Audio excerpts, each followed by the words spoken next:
Hey, what's up everybody? It's DaYDreaMz. Welcome back to the channel for another video here in Immortal Conquest, the best game in the App Store for free-to-play players. And today we're going to be talking about how to conquer higher level lands. So lands are these things around the map, the tiles, and you can take anything on the map that isn't a mountain or river. So let's go ahead and talk about the different resources: wood, food, iron, and stone. Now early on in the game, guys, the stone tiles, which are the lighter colored white ones, are very important for your development, as it takes stone to upgrade almost every important building early on. So as you can see, guys, at the higher level the territory, the more resources it's going to give you. So let's take a look at food for just an example. You can see that you don't get any food from a level 1 tile. If you look at all of them, you can see that they give wood, stone, and iron. So level 2, right here, you get 270 food per hour. Level 3, right here, you get 350 food per hour. Level 4, you get 580 food per hour. And then level 5, 1,350 food per hour. Now guys, when you attack these tiles, there are defending troops on these tiles that you have to overcome to get that tile. So let's go ahead and talk about what you're going to need to conquer each of these lands. Okay, so generally speaking, you're going to need at least 600 soldiers to occupy a level 2 land. To occupy a level 3 land, you will need 1,400 if you're nearby, 1,600 if you're far away, and you should really ideally have around 2,000 soldiers to conquer that land. For a level 4 land, you will reach a draw at 2,600. You should win at around 3,000, but if you send around 4,000 soldiers, you will definitely win on a level 4. For your first time taking a level 5, it's highly recommended that you send 2 marches at once. Let the first march have a draw with at least 6,000 soldiers, and then send at least 2,500 in the second march, and make sure that they hit within 5 minutes of each other, and you should have a victory. But ideally, you're going to want to send at least 7,000 to 9,000 troops if you want to take it in a single march. Now guys, I already did a video about building your infrastructure, so a lot of this is already in that video, which I'll link down below. But some of the key things that you're going to be wanting to upgrade cost a lot of stone early on. So for example, the government hall, you want to get upgraded to level 7 as soon as possible. That way you can get your barracks upgraded. The reason you want to get this upgrade is because once you get the barracks, you're going to start adding, at the start, 200 troops per gyro every time that you upgrade your barracks. So that's very important.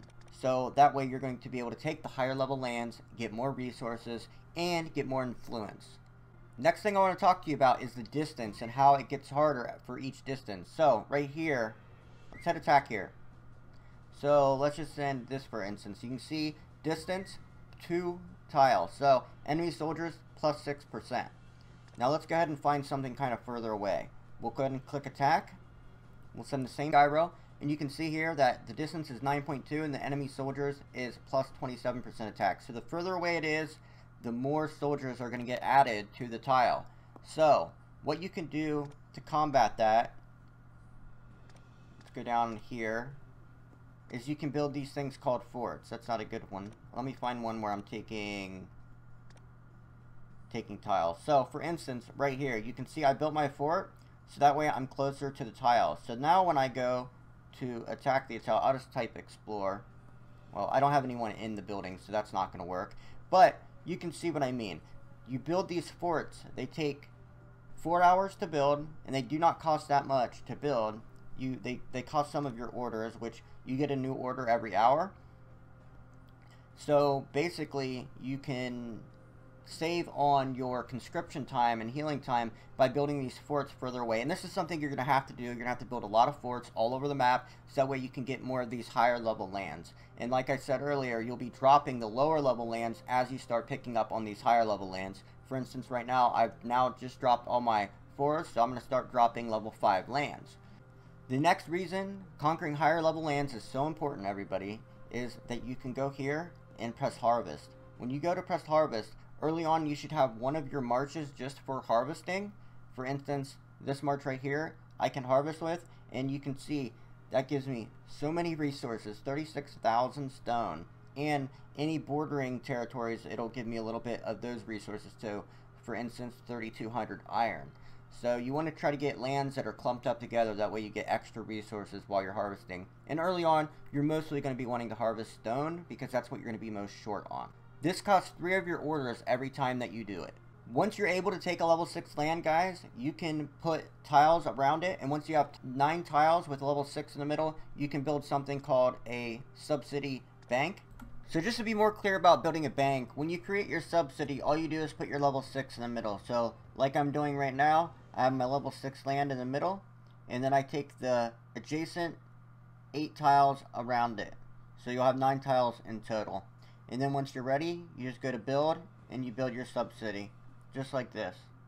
And also, guys, if you need any help finding out what you need to take each piece of land, go to GameWiki, go to Recommend, go down to Land Soldiers, and you can go ahead and click it, and it'll tell you what you're going to need to take on each level land. Alright guys, thank you so much for watching. I hope this helped you a little bit on taking lands in Immortal Conquest. Thank you so much for watching. Team, make sure to smash thumbs up, and I'll see you guys in the next video. Peace.